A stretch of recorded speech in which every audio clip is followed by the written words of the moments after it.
Good morning, Jeff. This is James Parker. Thank you for sending me your golf swinging, mate. I appreciate it. I just pulled it up, spent a few minutes making some notes about what's going on. I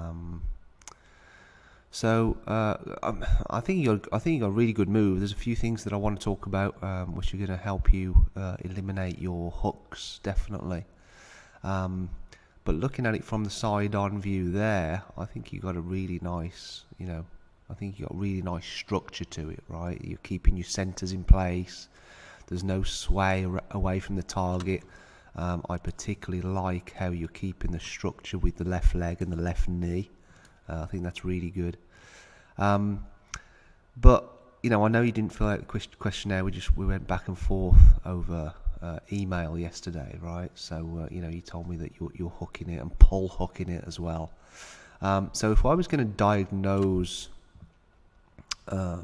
those shots, the pull and the pull hook, what I'm looking for is what's going on through impact, right? What's going on through impact with the club face. Well,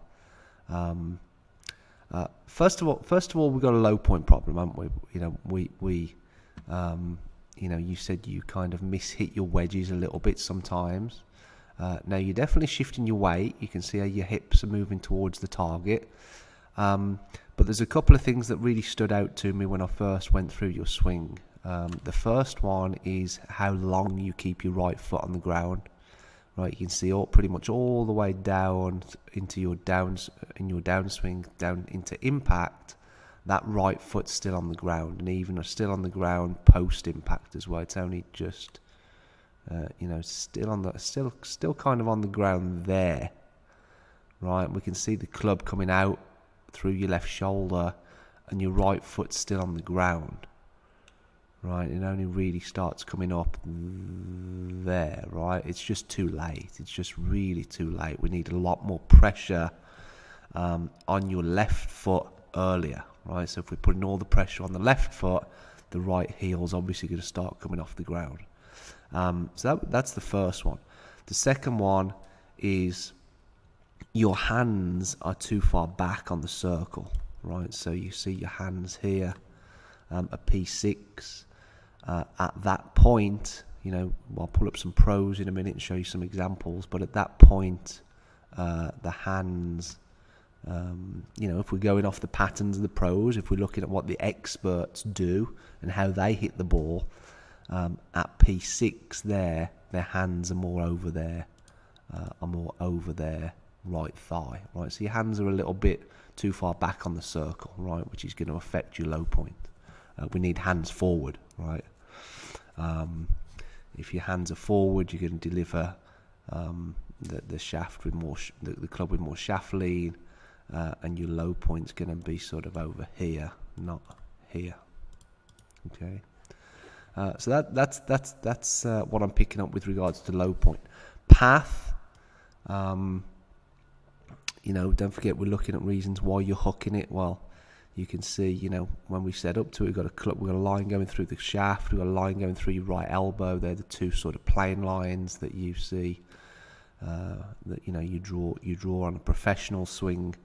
And you can see as you come down, that club head gets below the bottom line, right? Gets below the shaft line, and then coming into impact, stays below that shaft line. So you're attacking it a bit too much from the inside, right? So we have a path issue, right? That's what I'm saying. And then we also have a face to path issue, particularly. And we'll look at it going back. I mean, at the top there, the face is closed, right? If we're going to look through impact. Particularly there, just post impact, you can see how that face is really turned over there.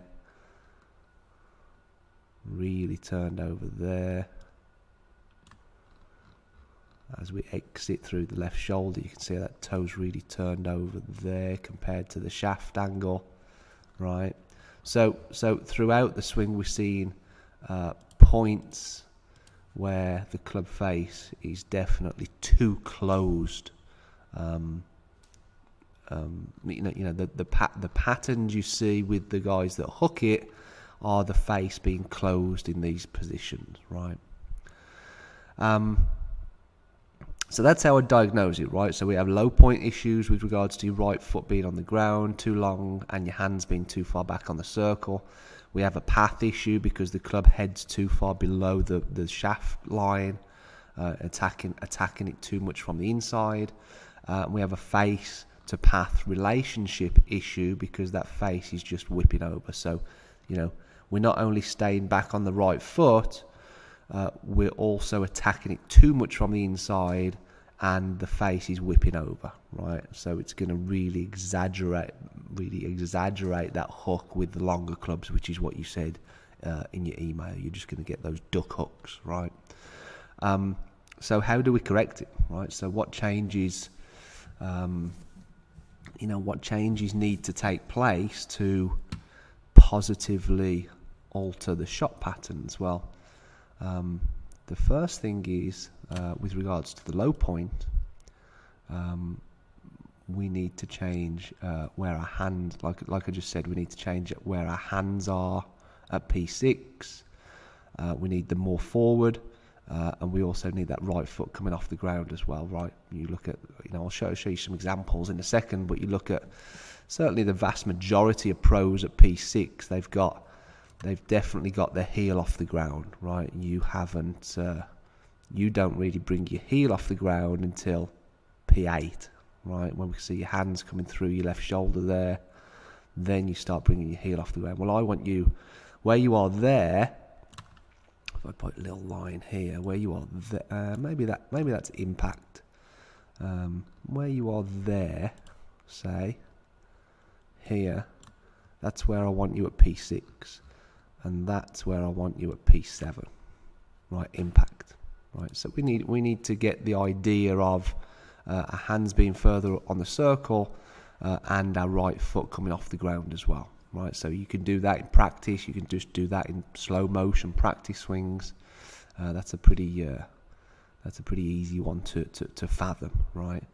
The next one is the path, right? So we need the club coming. We want the club attacking the ball from the inside. We just want it, let's say your club head, just looking at that there, just before impact, you could be like 15, 18 degrees into out there, right? We just want a couple of degrees into out. So it almost from the camera view, it almost looks like the club head's coming down on top of the ball just through impact. Yours is coming very much too much from the inside there. So we want to attack it from the inside. We just want it less from the inside, right? And then, with regards to the face to path, we need to stop all this closed club face and the whipping over of the club face, right? So the way I would start it, the way I would implement these changes, if you like, is, and we'll start with low point. Right, and the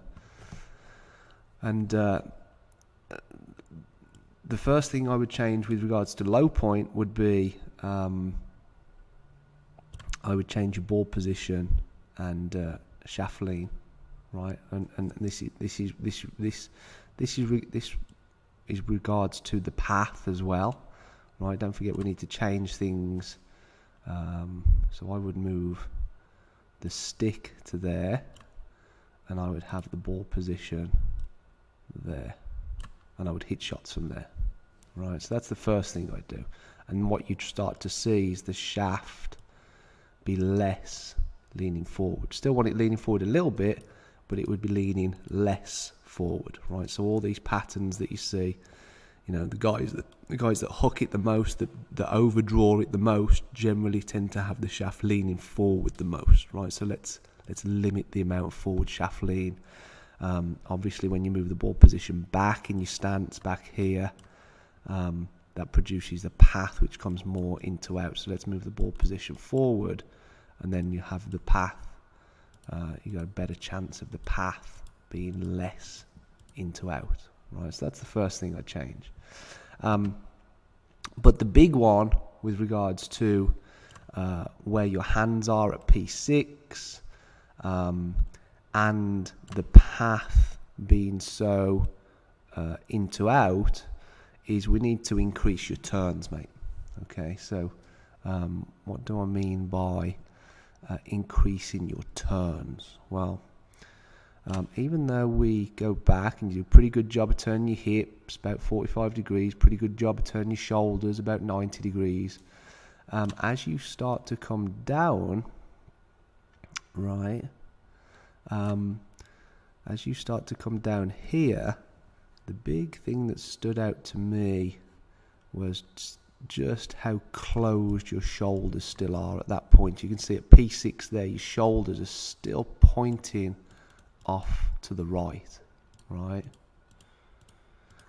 We want to get our shoulders back to zero, right? By that point, that's the pattern you see the pros, right? So let's assume shoulders and hips are at zero at setup.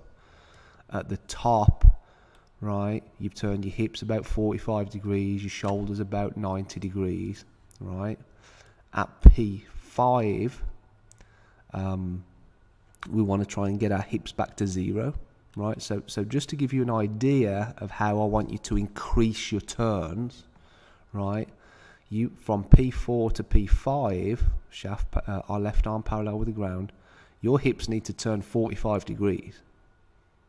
Right, and you can see just there your hips are still a little bit closed, and then by P6, I want your shoulders back to zero, right, where they started. You can see your shoulders are still pointing off there, right. So you're too closed in your turns coming down. That's what I'm trying to say. So if you increased your turns, if you turned harder, you'd then be able to bring that club back down a little bit more on top of the ball, right? Still attacking it a little bit from the inside, but it'll be more on top if you increased your turns, okay? Now, what I'm seeing with regards to, just going a little deeper into that, if we were gonna spend some time on the range, and then you said, okay, well, that's what I need to do. How do I do it? I would then go into what has to happen in your swing to be able to get your turns working that hard, right? And it all starts from the ground up. There's no question about that. So I would be looking at this angle, and I would be saying, okay, well, yes, we're ticking all the boxes. We're staying centered going back. We're shifting our weight coming down with our lower body. But what I'm not seeing is I'm not really seeing any pressure being put into the ground on the way back under your trail foot and into your lead foot to start the downswing. Now, this is important because this then produces this kinematic sequence, right, which when you push into the ground there with your left foot, then starts everything moving, starts everything turning and pulling, right? So if you push down under this foot more to start the downswing, right, that then is gonna start the sequence of movements. It's gonna go up through your leg, and your hips are gonna turn. Then it's going to go up through your torso, and your shoulders are going to turn. And if you've got your left arm connected to your torso, that's then going to pull your arms down, right? And then pull your hands down. So that then, right, so all this being connected and turning and pulling harder is actually going to pull your hands down harder so that your hands end up sort of over your right thigh, right? So that's how I would explain it. The best way of thinking about it would be, and I've got a course inside the academy, inside my website. It's called the Weight and Footwork Model. Right, it explains this in detail. But the best way of thinking about it would be to start your downswing pushing into this lead foot, and then once you start to feel that push, you're pushing down with your lead foot. Then you're going to have to start to feel this left shoulder which is connected to your torso, right? The underside of your armpit, right? Your left armpit should be connected to your torso. Once you start pushing with your left foot, you've then got to start pulling with your left shoulder, right? So it's a push and then a pull. And then once you do that, and you can practice that in slow motion, then you'll start to see an increase in your turns, right? You'll start to see your shoulders get back to sort of square here by P6 instead of being so closed. And then by P7, right, by impact, you'll have got your turns out the way more, right? We'll have our hips out the way more, we'll have our shoulders out the way more. And then what you'd start to see is when you start to finish the swing, if you increase your turns, you'd start to see your hands exit more, and obviously less sort of whip over with the club face, right?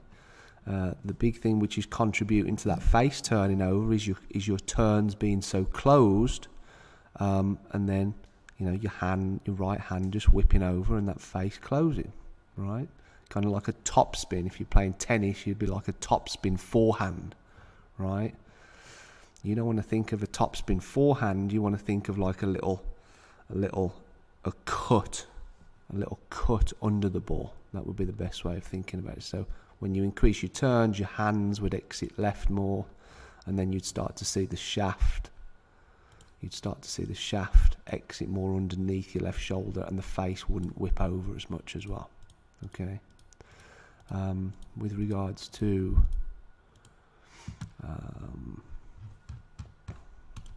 a model, let's show you. Right, show you DJ.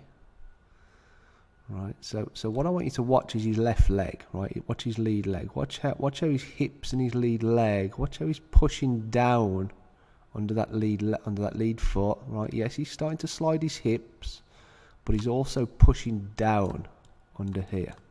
Right, pushing down as well as transferring the weight, as well as shifting the weight. Right, and he's doing that before the club starts moving down. Look, so you can see the club isn't coming down. Right, the club hasn't started moving down yet. The club hasn't started its downswing, but he has started his downswing with his lower body. Right, so it all starts from the ground, and then once you get that, and you get that pushing sensation under your left foot, get rid of those lines. Then, right, and you really put some force into the ground. You really put some force into the ground. That's when you can start to pull. As long as your left arm's connected, you can start to pull with your left shoulder, right? And if you're doing that, right, and just as an example, right, just to prove just to kind of give you a good example of what I'm talking about. If we stop him there when his left arm's parallel with the ground at P5, right, and we stop you there when your left arm's parallel with the ground, and we draw a line where his shoulders are, and we draw a line where your shoulders are, excuse me, you then have an idea of what I mean by we need to turn harder, we need to increase our turns, right? We carry on.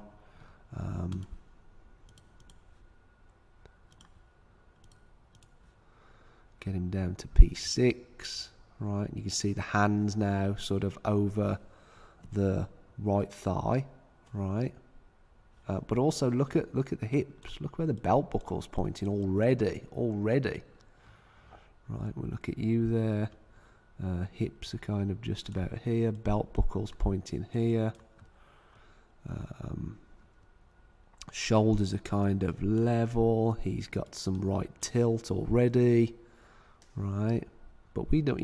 I don't want to worry about the right tilt at this point. The right tilt, increasing the right tilt at P6 is gonna contribute to the path going more into out. We don't want to work on stuff which makes your path go more into out. We want it less into out. So we need to work on our turns. Right. So that's a good example there. Right. Of what I mean by the turns. excuse me, if we get you up from this angle,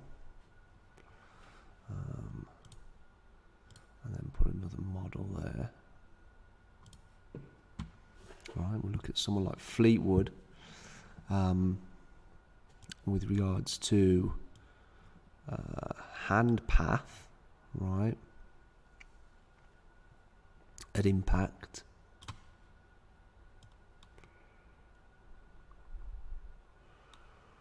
Right, so we look there. Now he kind of he lets his right arm come away from his torso a little bit there, right? So he flips it a little bit as well, right? He's got this tendency of flipping it. But you look at him. Let's stop him at P6. Excuse me. Let's stop you at P6. Right, so hips are kind of there, shoulders are there. So he's almost got his shoulders back to level. Definitely got his hips out the way, look. And then at P7, look at the difference in turns, right, and right foot. So if we draw a line there on the hips and right foot, hips and right foot, right, then you kind of got an idea of where I want to get you, how I want you to increase your turns. Turns being hips and shoulders, right? That's all I'm talking about with regards to turns, right? We've got to turn our hips more, got to turn our shoulders more. And we're going to do that by, excuse me, I've got a terrible cold at the moment. We're going to do that by what I just talked about with regards to the pushing into the ground with the lead foot, right? Got to push down into the ground with the lead foot, pushing into the ground with the lead foot, which then pulls the left shoulder, which then helps you really increase your turns, okay? But then you can see how, I'll show you another example, better example than Fleetwood there. He flips it a little bit, but because he turns so well, he manages to keep the face nice and passive, and of course the shaft coming through is well underneath his left shoulder, blade, the face, the leading edge compared to the shaft, you know, the toes never turned over the heel. Your club's coming through a little bit too high, through the left shoulder is too high, and obviously the face whipping over as well, right? Better example than that would be someone like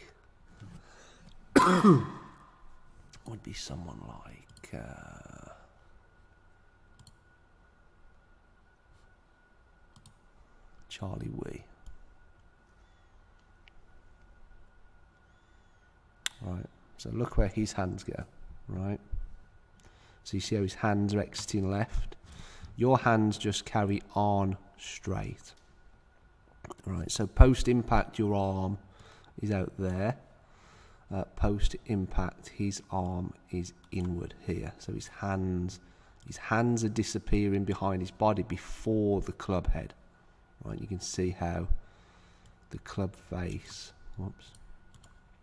club face has just remained nice and passive, right? So that's a really good example with regards to moving your hands left.